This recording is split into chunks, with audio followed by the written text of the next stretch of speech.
Hello, good afternoon, Leonard C. Ako yung nag-order sa'yo yan. Sabi mo, watch na, Seiko 5 na relo. Sabi mo, Seiko 5. Sabi mo, Seiko 5 na relo.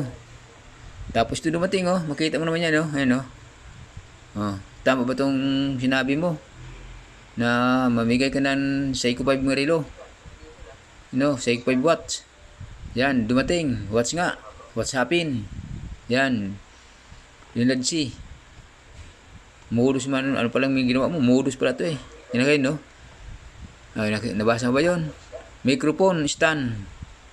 Made in China galing. Di bali, kasi sabi mo, libre lang naman. Sa atin na, okay na sana sa atin, libre. Ba't yung shipping fee? 420. Tapos yung dumating, ayan. Yun ba yun? Sinasabi mo na what? Nabigay ng what? Na WhatsAppin pala tayo nito. Leonard C. Sana tigil mo yun, kung tigil nyo yung kamudusan. Di natin at alam mga Pilipino. Mandurugas din mga pasabi siya, Leonard C. Di ko alam kung ginamit yung pangalan mo. Sana mabasa mo itong minsay ko sa'yo. Di ko alam kung ginamit ang pangalan mo. Leonard C. Tapos yung picture. Di ko alam kung ikaw talaga yun. Ayan, no? Na-scam tayo nito. Ayan. Kita mo yan?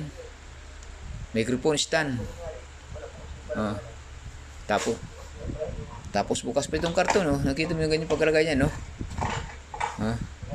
Ayan. Yan ang kalayo.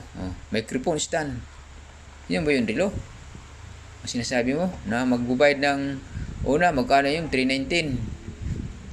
Isa lang, kasi mo dalawa na. Microphone na na Seiko watts. Dalawa, 420 bayaran. Ay dumating nga ito. 420 nga yung bayad. Ayan, no. Ayan.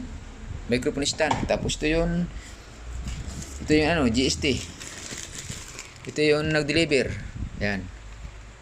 Ayan, GST online, GST Express your online. Yan, business. Ayan, kita mo? Sabi sa inyo pa, wag buksan pag nandito yung rider para di malaman kung ano laman. Ito pala dumating.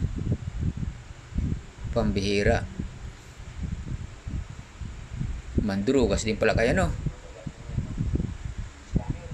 Leonard C.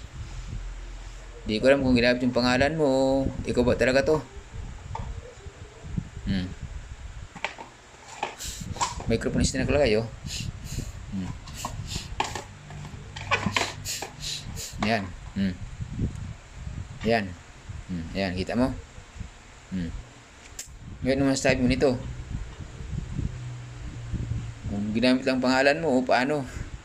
Sana naman mahihain naman kayo, kayo mga nakakapanood na aking video.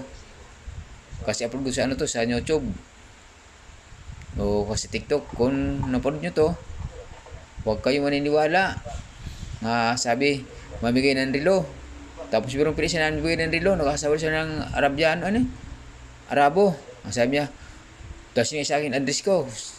Tapos di ko bili address ko, pero sabi niya, magbigay mong tamang address para i-deliver. Tapos pinakita pa yung relo gold plated.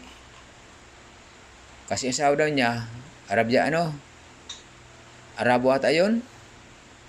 Kasi anniversary daw nila isang araw, sabi niya, mamiro sila ng Dros, Pilipinas. Sabi, mag-comment lang kayo, ilagay nyo yung address nyo. Anong tamang address? Biro mo lang kung pinatulang ko pa yun. Dahil dalawa sana namurus sa akin. Katulad itong isa, ito. Namurus na tayo nito. Kaya, wag na kayo maniniwala sa mga sinasabi sa social media na ganun mangyayari mangyayari na libreng relo, bayang shipping. Okay na sana kasi libreng relo, Seiko 5. Sabi niya, magkano halaga nun? 10,000. Sabi niya. Tapos sabi niya, wag nyo sasangla sa pawn shop. Sabi niya, kasi remembrance nyo para sa akin. Sabi niya, kasi pupunta siya ng US.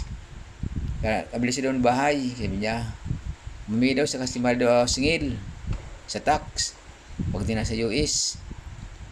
Yan sabi niya, Leonard C. O yan, Leonard C. Sana po itong video ko. At saka yan ko tala sa ito i-forward. Para alam mo kung ginamit ng pangalan mo o kung ikaw man yun. Sana wag nyo na gawin. Para wala kayong maano tao, ma-scam at magawang modus. Yan. Kung sino man gumamit sa iyo, mag-uusap na lang kayo. Para di pa mamarisan ng tao na scammer. Bali yun lang. Bago lang sin doon. Yan. Relo dumating. Yan, relo dumating. Anong dumating? Microphone stand. Yan, microphone stand nakalagay dito.